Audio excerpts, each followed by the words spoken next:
തൻ്റെ 100ാം ദിന കർമ്മ പരിപാടിക്കായി ആരെങ്കിലും ഒരു വ്യാപാര കരാർ തരുമോ എന്ന് നോക്കി ലോകം മുഴുവൻ തെണ്ടി നടന്ന് ഭീഷണിപ്പെടുത്തുന്ന ഡൊണാൾഡ് ട്രംപിന് വീണ്ടും കനത്ത തിരിച്ചടി ലഭിച്ചിരിക്കുകയാണ്. ഡൊണാൾഡ് ട്രംപ് സമ്പൂർണ്ണമായി വ്യാപാര കരാറിൽ ഏർപ്പെടാൻ ലക്ഷ്യമിട്ട ഒരു രാജ്യമായിരുന്നു ഇന്ത്യ എന്ന് പറയുന്നത്. ഇന്ത്യ വലിയൊരു മാർക്കറ്റ് ഫോഴ്സാണ്. ഇന്ത്യയുമായി വ്യാപാര കരാറിൽ ഏർപ്പെട്ടാൽ രജനീകാന്ത് പറയുന്നത് പോലെ ഞാൻ ഒരു തടവെ സൊന്നാൽ 100 തടവെ സൊന്ന മാതിരി എന്ന ഒരു എഫക്റ്റ് കിട്ടും. ഒരു രാജ്യവുമായുള്ള വ്യാപാര കരാർ മതി, അത് ഇന്ത്യയുമായുള്ള വ്യാപാര കരാറാണ്. അങ്ങനെയാണെങ്കിൽ 100 രാജ്യങ്ങളുമായി കരാർ ഏർപ്പെട്ടതിന് തുല്യമാണ്. കാരണം 140 കോടി ജനങ്ങൾ ഇന്ത്യയിലുണ്ട്. പക്ഷേ ഇന്ത്യ അസന്നിഗ്ധമായി പറഞ്ഞിരിക്കുന്നത് നിങ്ങളുടെ ഈ ഒരു തീരുമാനം, അതായത് നിങ്ങൾ കൊണ്ടുവന്ന ഈ ഒരു തീരുമാനങ്ങളൊന്നും തന്നെ നമുക്ക് ഓക്കെ അല്ല. കാരണം നിങ്ങൾക്ക് ഇങ്ങോട്ട് പല കാര്യങ്ങളും ഇറക്കണം, നിങ്ങൾക്ക് പാലിറക്കണം, അത് നോൺ വെജ് പാലിറക്കണം, ഇവിടുത്തെ കർഷകരെ പ്രതിസന്ധിയിലാക്കണം, നിങ്ങൾക്ക് പേറ്റൻറ്റ് വേണം, പല കാര്യങ്ങളും. ഇതൊന്നും ഇവിടെ നടക്കുന്ന കേസല്ല, എടുത്തുകൊണ്ട് പോകാനാണ് കൃത്യമായി ഇന്ത്യ പറഞ്ഞത്. എന്നാൽ ഡൊണാൾഡ് ട്രംപിന് അപ്പോഴും ഒരു ആശ്വാസം, കുറച്ച് രാജ്യങ്ങളുമായി ഇദ്ദേഹം വ്യാപാര കരാർ ഉണ്ടാക്കിയിരുന്നു. അതൊന്ന് ജപ്പാനാണ്, പിന്നെ വിയറ്റ്നാമാണ്, പിന്നെ ചൈനയുമായി ഭാഗികമായിട്ടുള്ളൊരു കരാർ ഉണ്ടാക്കിയിരുന്നു. ഇപ്പോഴിതാ ജപ്പാനിൽ ഇതേ ചൊല്ലി ഒരു ഭൂകമ്പം തന്നെ ഉണ്ടായിരിക്കും എന്നാണ് അറിയാൻ സാധിക്കുന്നത്. US-ഉമായിട്ടുള്ള ചരിത്രപരമായിട്ടുള്ള വ്യാപാര കരാർ എന്നാണ് ജാപ്പനീസ് പ്രധാനമന്ത്രി ആ സമയത്ത് വിശേഷിപ്പിച്ചത്.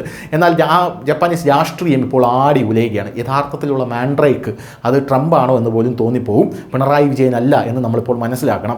എന്തായാലും US-ഉമായുള്ള വ്യാപാര കരാറിന് ശേഷം ജാപ്പനീസ് പ്രധാനമന്ത്രി ഷിഗേരു ഇഷിബ രാജിവെച്ചു എന്നാണ് ഇപ്പോൾ അഭ്യൂഹങ്ങൾ പരക്കുന്നത്.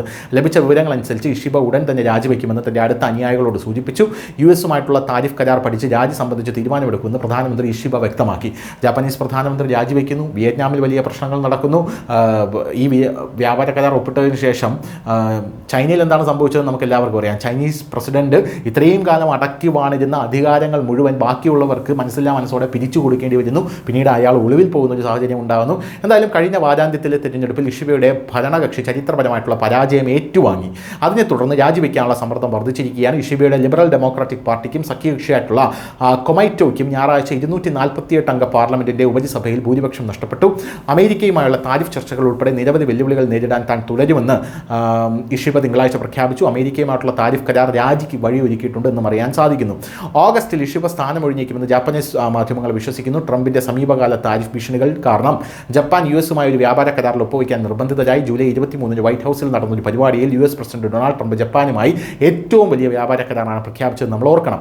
ഈ കരാർ പ്രകാരം ജപ്പാൻ US-ൽ $550 ബില്യൺ നിക്ഷേപിക്കുകയും പകരമായി 15% പരസ്പര താരിഫ് നൽകുകയും ചെയ്യും. ചരിത്രത്തിലെ ഏറ്റവും വലിയ വ്യാപാര കരാറാണിതെന്ന് ട്രംപ് ഇതിനെ വിശേഷിപ്പിക്കുകയും ദശലക്ഷക്കണക്കിന് തൊഴിലവസരങ്ങൾ സൃഷ്ടിക്കപ്പെടുമെന്നും 90% ആനുകൂല്യങ്ങളും US-നായിരിക്കുമെന്നും പ്രത്യാശ പ്രകടിപ്പിക്കുകയും ചെയ്തു. കാറുകൾ, ട്രക്കുകൾ, അരി, മറ്റ് കാർഷിക ഉപകരണങ്ങൾ എന്നിവ ജാപ്പനീസ് വിപണിയിലേക്ക് അയക്കാൻ US-ന് അവസരം ലഭിക്കും. ദീർഘകാലമായി നിലനിൽക്കുന്ന US ആവശ്യം അംഗീകരിച്ചുകൊണ്ട് ജപ്പാൻ 15% പരസ്പര താരിഫ് നടപ്പാക്കാൻ സമ്മതിച്ചു. ജപ്പാനുമായുള്ള ഈ കരാറിനെ വ്യക്തിപരമായുള്ള മുൻകൈയുടെ ഫലമായിട്ടാണ് ട്രംപ് ആ സമയത്ത് വിശേഷിപ്പിച്ചിരുന്നത്.